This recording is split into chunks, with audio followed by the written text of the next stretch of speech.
So far this season, I've made three kinds of pickles. I've made garlic dill pickles and spicy cucumber slices.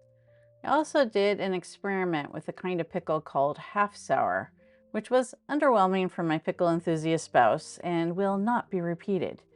Half sour is not sour enough. He likes more pickly pickles.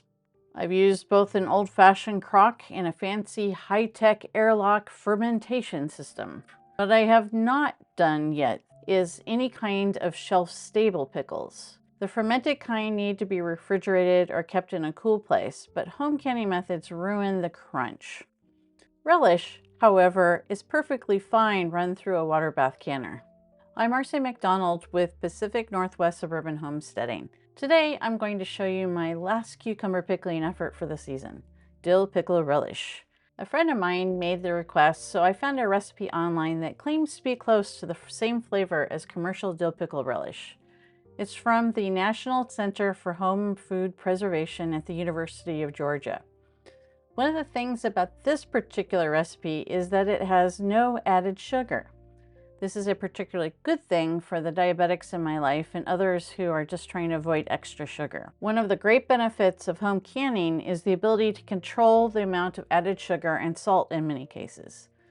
With brine pickles, the salt is an integral part of keeping the process safe. With a canner, though, salt and sugar are not necessary for many recipes.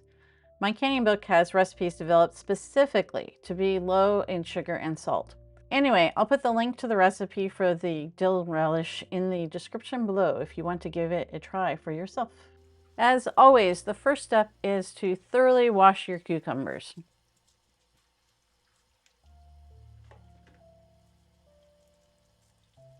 Next, we weigh out our cucumbers. This is optional if you don't have a food scale. Don't forget to set the tare if you use a basket. That means zero out your scale so you get an accurate weight. Why go to the trouble of weighing your produce? The recipe calls for 14 cups of chopped cucumbers, which it says is about 5 pounds of pickling cucumbers as purchased. I'm nerdy and I love science, so I really like to use weight over volume when I can. Volume really varies depending on the size of the food and how much air is around it. With cucumber relish, weighing means I have greater accuracy, plus I don't have to chop the cucumbers so much. I just need to cut them into reasonably sized pieces that can then be dropped into the food processor. The same goes for the peppers and onions. Chop and measure if that works better for you, or if you don't have a scale. Both methods work just fine. Cut your cucumbers into pieces that will fit into your food processor easily.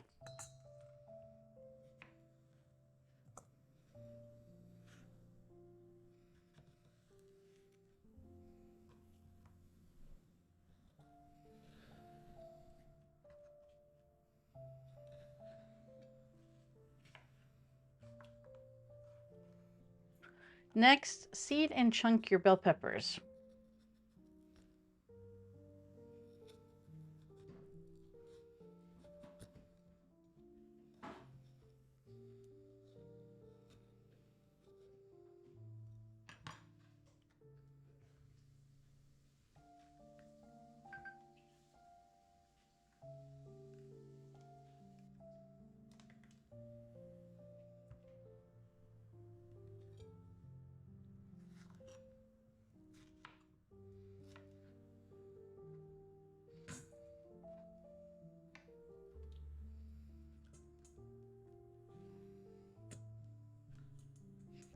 Fresh garlic can be tricky. There are lots of helpful hints on how to peel them easily. Most haven't worked really well for me. On cooking shows, the chef will sometimes place the garlic under a large knife blade and give it a whack. I'm concerned I'll cut myself, so instead I give a good squeeze to my garlic after I cut the root end off. It breaks the hardened skin loose from the part we want to use. It's hard to see, but give it a try and see if it works. I used to take forever getting all the skin off, but this method speeds things up considerably.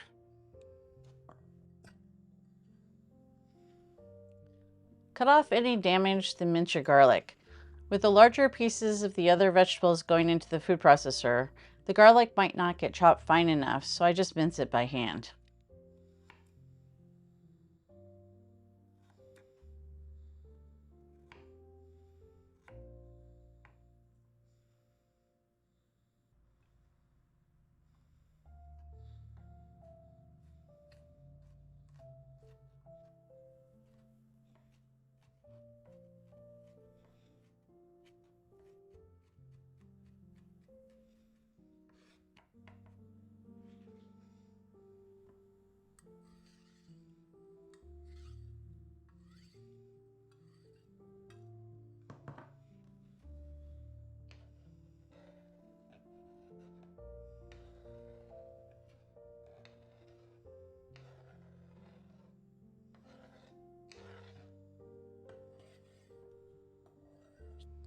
I start out by throwing batches of my vegetable chunks in, then pulsing a bit before pushing the food processor on button. The trick is to get everything chopped finely without liquefying parts and leaving large pieces of the rest.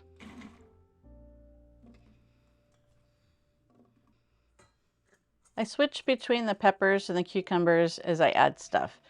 The theory is that it will more evenly distribute the two kinds of vegetables, but it probably really doesn't make a difference. I may have to do some experiments sometime.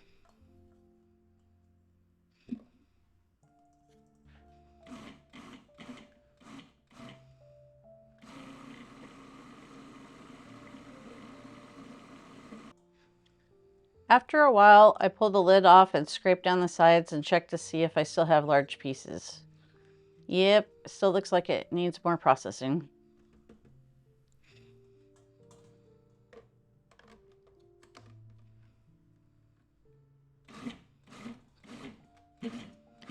Keep repeating the check and scrape process until the texture looks right. I like mine to resemble commercial relish. It's up to you how you like your relish and how much patience you have. Set aside the finished first batch and continue with the rest of the cucumbers and peppers until all of it looks like this.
Now that the vegetables are ready, it's time to put all the remaining ingredients in a pot to heat.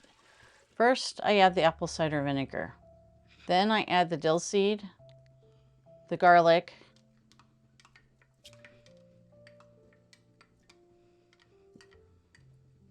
and finally the salt.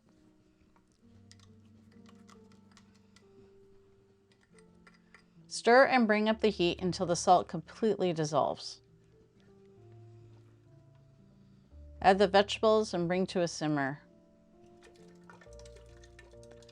It would be less messy if you scoop everything in slowly, but I'm not terribly patient, so I just dump it in and wipe up the splatters later.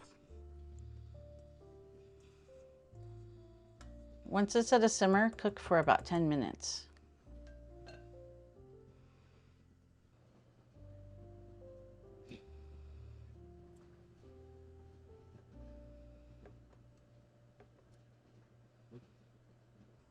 Your relish is now ready to process using the water bath canning method.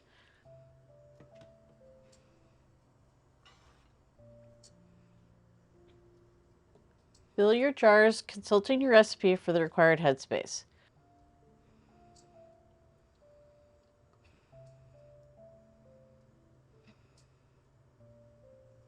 Process the required amount of time. It is very satisfying to see jars of food you've made with your own hands on the counter cooling, then later stored in the pantry for use later. I find it well worth the work and time to have control over my ingredients, avoid wasting food, and enjoy the superior taste of homemade foods. Thanks for watching, and as always, be curious, keep an open mind, and never stop learning.